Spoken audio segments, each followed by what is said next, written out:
February 19th, and we are going to hop right into South America weather. Riley, we try to cover twice a week, and sometimes you just maybe feel like the second coverage isn't really what you need because it just feels like a little bit more of the same here. Yeah, some weeks we see big changes, some weeks we don't. This week isn't one with big changes, I'll say that. The only thing that I do want to get in the back of people's minds is we're halfway through February and pretty soon we're already going to be looking at US weather again. So right around the corner, and definitely got to start putting it in the back of your head. But with that here, South America weather, put in perspective how big of an area we're talking about.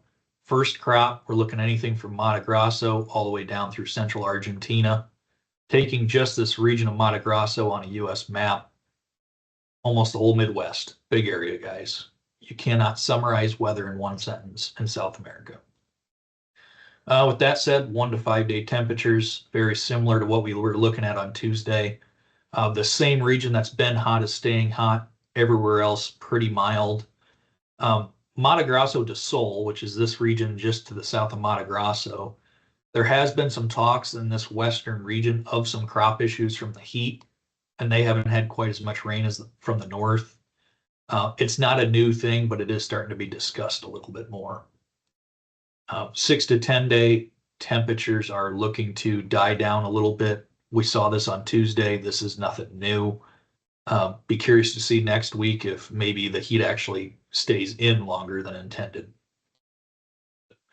Last 2 weeks of rainfall. There has been some scattered rains in Argentina this week that have eased some more drought concerns down there. But the big issue is still up in Mato Grosso, Tocantins, Goiás, where they're trying to get first crop out of the ground.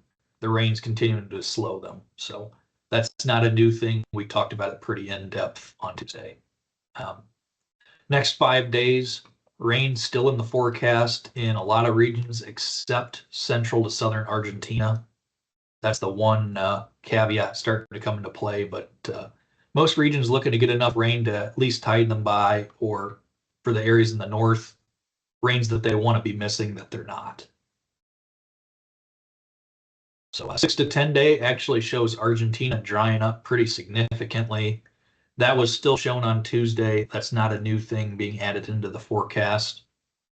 And the 6 to 10 day has lightened up the rain a little bit in Mato Grosso, but would definitely not say enough to cause a major shift in how we're looking at it. So looking specifically in that Safrinha region, temperatures over the next week, Mato Grosso, Goiás, Tocantins, mild. Well, that's just got to be on the weather front, humid down there, you would think, like all this rain and warm temps. Exactly. It's been very, very consistent. Mato Grosso do Sul to the south. This is the region where they are starting to mention some crop issues in the west. Not showing a ton of heat over the next week, but a lot of this western side has had consistent 90+ degree temperatures without getting those 5-6 inch rains that Mato Grosso in the north's been seeing. So taken away from that top end yield, but at the same time, I have not heard any crop failures in that region.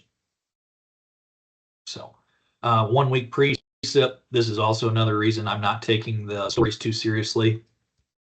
2 inches of rain can fix a lot of short-term problems. Yeah. Yeah, So, for sure. That's kind of the main story right now, and there's not much of a story there to be thinking into. So that's all I got today, Clint.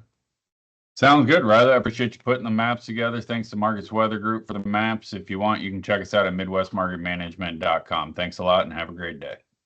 This material has been prepared by a sales or trading employee or agent of Midwest Market Management and is in the nature of a solicitation.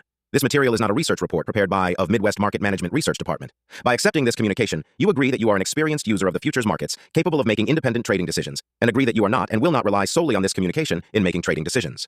Distribution in some jurisdictions may be prohibited or restricted by law. Persons in possession of this communication indirectly should inform themselves about and observe any such prohibition or restrictions. To the extent that you have received this communication indirectly and solicitations are prohibited in your jurisdiction without registration, the market commentary in this communication should not be considered a solicitation. The risk of loss in trading futures and/or options is substantial, and each investor and/or trader must consider whether this is a suitable investment. Past performance, whether actual or indicated by simulated historical tests of strategies, is not indicative of future results. Trading advice is based on information taken from trades and statistical services and other sources that of Midwest Market Management believes are reliable. We do not guarantee that such information is accurate or complete, and it should not be relied upon as such. Trading advice reflects our good faith judgment at a specific time and is subject to change without notice. There is no guarantee that the advice we give will result in profitable trades.